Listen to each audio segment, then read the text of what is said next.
تعالوا اليوم احكي لكم عن وكالة روتس برجر. روتس برجر واحدة من الوكالات اللي موجودة عندنا بالعراق، واليوم انا موجود بفرعهم اللي موجود بمدينة السماوة. اول ما تدخلون لهذا المكان راح تشوفون النظافة والترتيب والديكور الحديث لهذا المكان.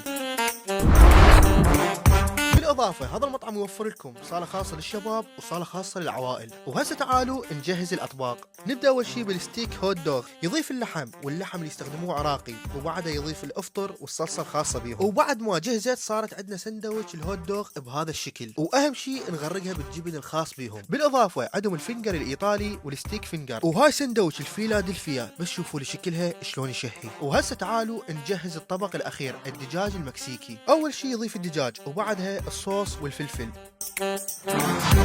وهسه صار عندنا طبق الدجاج المكسيكي جاهز. سوينا تشكيله من روتس برجر برئاستها التشيز برجر والاونيون برجر. وبما انه هاي